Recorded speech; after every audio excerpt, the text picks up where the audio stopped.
Extensión de la devoción al Niño Milagroso. Años 1738 al 1741. El padre Emmerich de Saint-Étienne, el padre Ildefonso de la Presentación y sus numerosas gracias y favores. Los años de 1738 a 1741 marcan verdaderamente la extensión de la devoción al Niño Jesús de Praga, a lo cual contribuyeron no poco dos hombres de raro mérito.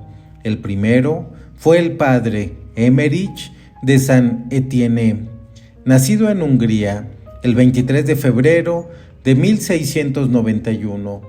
Entró muy joven al Carmelo y muy pronto fue profesor de teología y de filosofía. Tan distinguido por la virtud como por la ciencia, ocupó los primeros cargos de la orden. En 1739 fue nombrado prior del monasterio de Praga y más tarde provincial y definidor.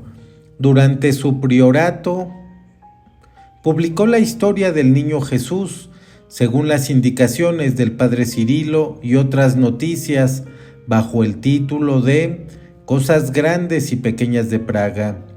Muy pronto se hizo una segunda edición de ese libro que en 1840 se publicó también en italiano y en bohemio.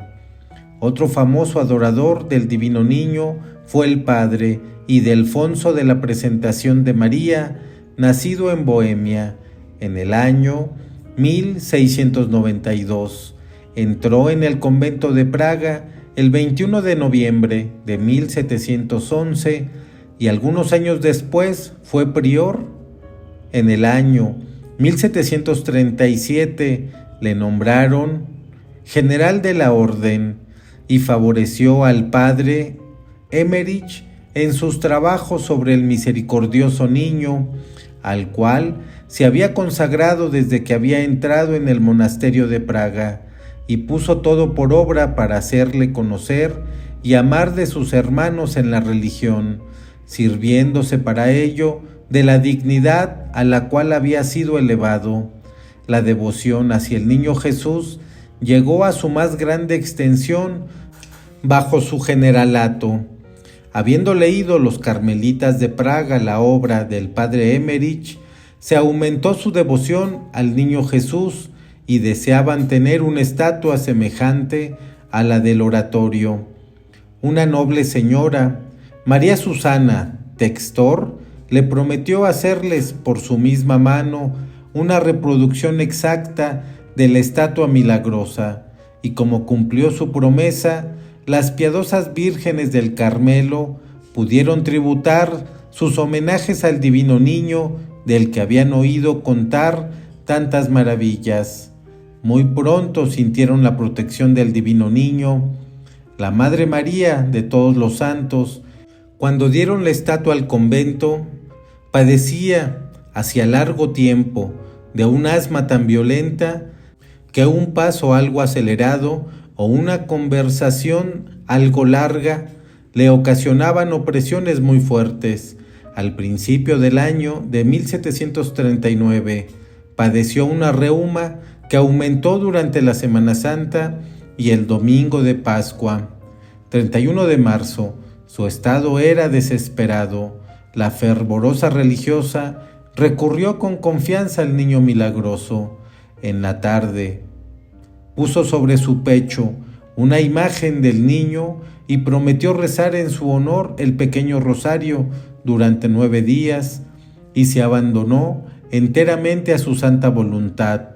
Pasó una noche tranquila y al despertar se sintió animada de una nueva vida. Algún tiempo después cesó toda fatiga y opresión, como lo aseguró ella misma por escrito. Volvamos a la iglesia de Santa María de la Victoria. Jamás el misericordioso niño había sido visitado con tanto fervor y frecuencia, desde que abría la iglesia hasta en la noche. Piadosos adoradores dirigían sus súplicas hacia ese piadoso Jesús, que no ponía límites a su poder y a su bondad. Desde las 6 hasta las 11 de la mañana, casi sin interrupción, se ofrecía el santo sacrificio de la misa en el altar privilegiado. Solamente en 1739 mandaron de Bohemia y de otras partes 2.568 misas. Los obispos, los sacerdotes y los religiosos miraban como un insigne favor el poder celebrar los divinos misterios en el altar de la estatua milagrosa. Entre los católicos extranjeros que venían a Praga, habían pocos que no visitasen la iglesia de los carmelitas para tributar sus homenajes al Niño Dios. Todos los viernes del año, en las misas de 7, se daba la bendición con el Santísimo Sacramento en la capilla de Talmberg. Se recitaban las letanías del Santo Niño Jesús y se terminaba con un piadoso cántico. La multitud que se reunía allí era tal que aún en la plaza que estaba atrás de la capilla era imposible transitar en esas horas. No obstante, las visitas más numerosas tenían lugar durante la novena solemne de la fiesta del Santo Nombre de Jesús. La iglesia no podía contener a los fieles. Los oficios se celebraban toda la mañana en el altar privilegiado, con toda la pompa posible y con gran cantidad de velas ofrecidas por la piedad y el reconocimiento. Estas ofrendas de cera eran de tal modo considerables que apenas podían consumirse todas en el altar milagroso, bien que ardiesen constantemente y en gran cantidad. Muchas personas ofrecieron lámparas de plata en forma de corazón y dando el aceite necesario. Otras depositaron a los pies de la estatua milagrosa dones de plata y exvotos que hacían el más bello adorno de este altar privilegiado. Los favores obtenidos desde 1738 hasta 1741 fueron tan numerosos que por escrito se consignaron más de 80, y el cronista hace observar que no relata todos los conocidos, sino solo los que tienen un carácter más milagroso. Añadamos a estos las gracias, las curaciones y las concesiones que se han verificado en todas partes y que no han sido publicadas en ningún escrito o memoria. Mencionaremos también aquí algunos rasgos de esta divina protección, tomándolos entre los que tienen relación con la infancia, porque el amable niño Jesús la ama con amor de predilección. Francisco Sigel, año 1738. Un niño llamado Francisco Sigel cayó tan desgraciadamente que se cortó la lengua. Su madre, desolada, recurrió al divino niño prometiendo mandar, decir una misa al día siguiente y comulgar en ella por el pobre niño. Después de haberse esforzado en limpiar la boca del niño y detener la sangre que corría en abundancia, le puso en el lecho, llena de confianza en el divino protector. Después de una noche penosa, como las madres la pasan cuando sus hijos padecen, fuese a la capilla milagrosa a cumplir su promesa y a pedir al pequeño rey que tuviese compasión de su hijo. Al volver a su casa, se dirigió al lecho del enfermito, el cual gritó: «Oh, yo sigo muy bien, yo siento que el pequeño Jesús ya me ha curado». La madre, conmovida, le examina la lengua, la cual estaba muy bien curada. El divino niño no había dejado en ella más que una pequeña cicatriz, probablemente para perpetuar el recuerdo de sus misericordias. Los 18 padres le manifestaron su reconocimiento, ofreciéndole un cuadro representando a la familia entera sobre un fondo de terciopelo rojo. María Elena de la Haya, año 1737. El 29 de mayo de ese mismo año, el caballero Guillermo de la Haya y Durrenhagen, primer gentilhombre de la corte del príncipe arzobispo de Praga, acompañado de su mujer y de sus hijos, vino a manifestar su gratitud al divino niño Jesús después de una misa de acción de gracias. Los piadosos esposos depositaron su anillo nupcial a los pies del divino niño, en prenda de reconocimiento por la curación de una hija suya. La pequeña María Elena, de edad de 13 meses, enfermó de una bronquitis y de una violenta fiebre de dentición que la pusieron en gran peligro. La madre, llena de angustia, fue a la capilla de Talmberg a implorar la clemencia divina, y al volver a su casa después de haber oído la Santa Misa, encontró a la niña ya sana de la fiebre y poco después también de la bronquitis. Nicolás Hand, año 1740. El 24 de febrero de 1740, el hijo de un zapatero del cuartel real, un pobre niño de 6 años, era víctima de una horrible maldad. Un ocioso le arrojó al rostro un puñado de huesos de pescado y los ojos le quedaron tan maltratados que uno estaba completamente perdido y con el otro percibía apenas rayos de luz. La medicina era impotente para curarle y los pobres padres no podían conformarse con ver a su hijo ciego para toda su vida. Donde la ciencia humana choca, la ciencia divina se manifiesta, porque todo le es fácil. Los buenos artesanos así lo comprendieron y ofrecieron su hijo al infante milagroso, que favorecía particularmente a los niños, y le pidieron con tanta fe y confianza que el cieguito recobró perfectamente la vista. La protección del adorable Jesús niño no se limita a los niños, pues concede también a todos sus mercedes y en todos los estados.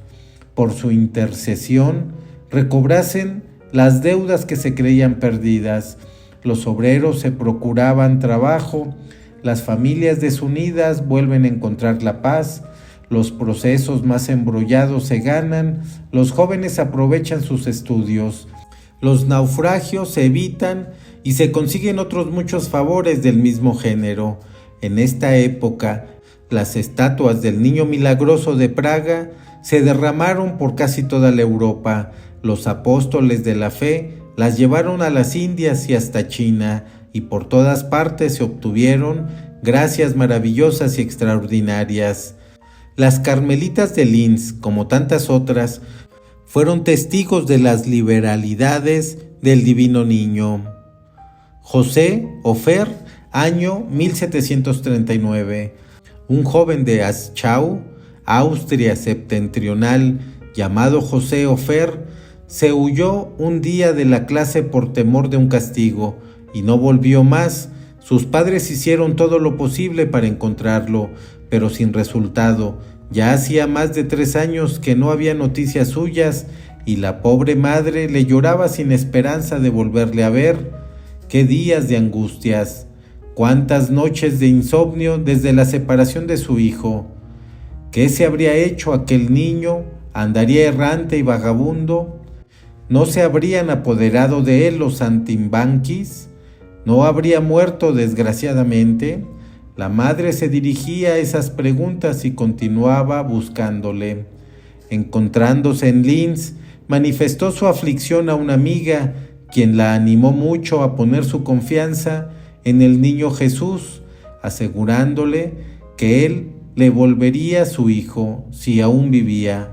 La pobre madre fue al convento de las Carmelitas y suplicó al divino Rey Niño que le devolviese a su hijo por quien tanto lloraba. Esto pasaba el jueves 19 de marzo de 1739, y al día siguiente, en la misa del Niño Jesús, renovó sus instancias y salió más tranquila. La esperanza empezaba a ocupar el lugar de la desesperación y sentía que su oración no sería vana. Su hijo vivía todavía, sí. Hacía 3 años que el niño andaba errante de un país a otro, mendigando su pan, vestido de miserables harapos, acostándose donde podía en los caminos reales, en los establos y en granjas donde le daban hospitalidad. De ese modo había llegado a María Sellenta, Estiria y se disponía a continuar su camino cuando el viernes 20 de marzo, al tiempo que su madre asistía a la misa delante de la imagen del Niño Dios, el niño soñó que debía juntarse con los criminales y mendigos que iban a llevar a su país y volver a su casa. Llevado por una fuerza irresistible, lo hizo y llegó así a Eversberg, donde pasó a su ciudad natal. El viaje había durado largo tiempo y habían pasado 3 viernes desde el sueño del niño. Abandonado por la tropa que continuaba su camino, se había quedado en el patio del castigo de Aschau, cuando pasando por allí su madre le reconoció a pesar de sus harapos, le estrechó contra su corazón y le pidió le refiriese sus aventuras. Para dar gracias al divino niño, le llevó a Linz, refiriendo a todos la protección de que había sido objeto y declarando que estaba pronta a confirmar sus palabras bajo la fe del juramento. Nueva traslación. Praga preservada del saqueo, visita de María Teresa, sitios de 1744 y de 1746, el nuevo altar. Desde la construcción de la capilla de Thalberg, 1655, la devoción había tomado tal desarrollo que era imposible dejar al niño Jesús en un lugar tan estrecho. En 1740, muchos planos se propusieron para el ensanche del santuario. La construcción iba a comenzarse cuando acaeció la muerte de Carlos VI, el 20 de octubre del año 1740. Las dificultades con que María Teresa subía al trono de su padre debían ocasionar una guerra y, previendo los trastornos políticos, los carmelitas pensaron sería más prudente no mover construcciones, decidiéndose a colocar la estatua milagrosa en su iglesia a la derecha del altar central, transportada solemnemente el 14 de enero de 1741 por el padre Ildefonso de la presentación de María, el cual, después de haber terminado su generalato de la manera más notable, había venido a Praga como visitador general. Para esta traslación, el niño milagroso se hallaba revestido con un adorno de muy gran valor, hecho con joyas preciosas, ofrecidas en reconocimiento. El padre prior las había confiado al platero Schachatel, quien las montó sobre una placa cincelada del tamaño del pliegue delantero de la ropita. Esta pieza, trabajada con mucho arte, fue realzada con adornos calados y dorados a fuego y enriquecidos con perlas, diamantes, rubíes, esmeraldas, zafiros y granates de que se podía disponer. Para el ruedo inferior, la señora von Textor mandó hacer un bordado de oro de 3 dedos de ancho y adornado de perlas y otras piedras preciosas. Nuestro muy amado niño rey recibió también un tabernáculo nuevo del tamaño del precedente, adornado de filetes de cobre dorado y de ricas aplicaciones de plata realzada. El fondo representaba el Espíritu Santo con rayos de cobre dorado. En cada lado del altar se colocaron armarios con vidrieras para los exvotos. El conjunto ofrecía un aspecto riquísimo. El divino niño apareció por primera vez en medio de sus riquezas el 15 de julio de este mismo año. Los ruidos de la guerra y la inminencia del peligro obligaron muy pronto a los religiosos a poner estos tesoros en seguridad y a volver al niño divino su tabernáculo primitivo. Los partidos que se habían formado al comenzar el reinado de María Teresa se mostraban cada día más hostiles y muy pronto la Bohemia se vio amenazada por 3 partes a la vez. El enemigo marchaba sobre Praga, que no tenía más que 3,000 hombres para su defensa. La resistencia era imposible y sería necesario someterse a todos. La población, consternada, se volvió hacia el divino niño pidiéndole preservase la ciudad de la conquista o a lo menos del robo y de la muerte. La mayoría de los habitantes pusieron en sus puertas una imagen del Santo Niño Jesús para colocar sus bienes bajo su protección, y aún en las puertas de la ciudad se veían las imágenes del niño, y el pueblo iba en multitud a Santa María de la Victoria. La ciudad fue cercada por todas partes y por 3 veces intimada a que se rindiese, mas el comandante, fiel a su deber, rehusó todas las ofertas. El domingo 29 de noviembre de 1741, a la 1 de la mañana, los franceses comenzaron a disparar los cañones y diezmaron la mayor parte de la guarnición. Las tropas francesas a Bávara penetraron en la ciudad por la puerta de Strahov, y los sajones se apoderaron de Santor al principio del día. Praga estaba ya entre las manos de los enemigos. Los habitantes esperaban una matanza general, mas no la hubo, pues la mano todopoderosa del niño rey protegía a su pueblo. Ninguna casa fue robada, nadie puso las manos sobre ninguno de los habitantes. La seguridad reinaba por todas partes. Aún durante el ataque, ningún daño serio causaron los numerosos proyectiles que fueron lanzados.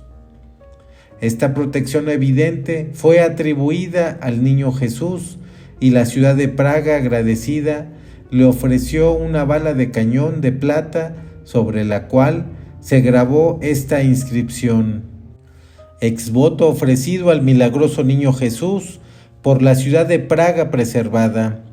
El 28 de diciembre se celebró una misa solemne de acción de gracias en honor del divino niño, con exposición del Santísimo Sacramento, y delante de una multitud conmovida y recogida se colgó la bala en el altar privilegiado. La ciudad de Praga tuvo mucho que sufrir de las divisiones políticas, pues siempre era el punto de vista de los diferentes partidos. Muchas veces fue sitiada, mas sus habitantes recurrieron siempre a su divino protector.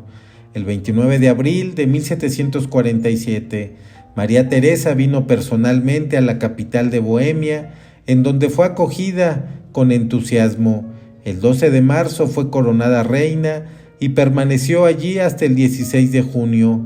Durante su mansión en Praga, visitó al divino niño, se distinguió por su tierna piedad y aún le envió un vestido y un manto de terciopelo verde bordado de oro, en los que ella había trabajado con sus propias manos.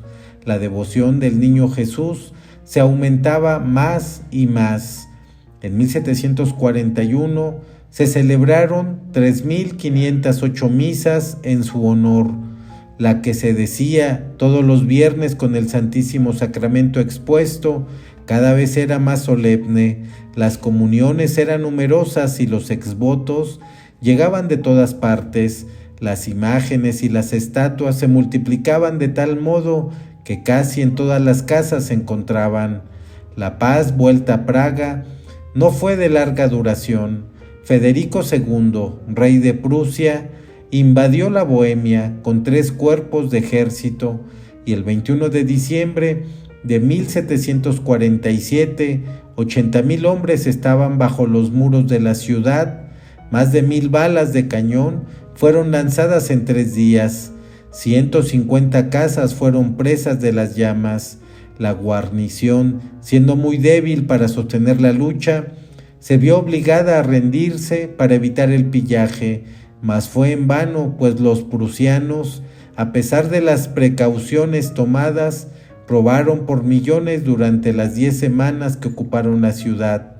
Una vez más, los fervorosos adoradores del Santo Niño Jesús se vieron protegidos, y la ciudad misma atribuyó a su protección la retirada del enemigo, que se alejó el 26 de noviembre con grandes pérdidas, y en reconocimiento se decretó una procesión solemne para el último día de la octava del Santo Nombre de Jesús.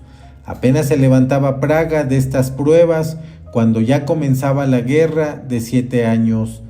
Al principio del año de 1756, Federico II marchaba sobre la capital con un fuerte ejército y después de haber ganado el 6 de mayo una batalla en los contornos de la desgraciada ciudad, la hizo sitiar y bombardear del 30 de mayo al 19 de junio. El diario del ejército imperial dice que 24.700 bombas y 8.000 balas rojas fueron lanzadas por el enemigo, que las dirigía a las iglesias y a los edificios públicos. Este sitio fue terrible, pues calles enteras fueron transformadas en un montón de cenizas humeantes. La guarnición y los paisanos luchaban a todo trance, mientras el pueblo no cesaba de implorar al Rey de la Paz. El 18 de junio, las tropas imperiales vencieron a Federico II en Kolín y obligaron a los prusianos a levantar el sitio. Cuando Praga fue libertada, el magistrado de la ciudad vieja hizo ofrecer al Santo Niño Jesús 2 cirios de a 15 libras en homenaje de reconocimiento y de adoración, y el Consejo Municipal del pequeño cuartel mandó celebrar una misa solemne con el mismo fin. La Bohemia no tuvo que sufrir nuevas pruebas hasta el año de 1784. La devoción al Divino Niño se manifestó apaciblemente. En 1776, el altar de madera fue reemplazado por otro muy rico de mármol gris y rojo.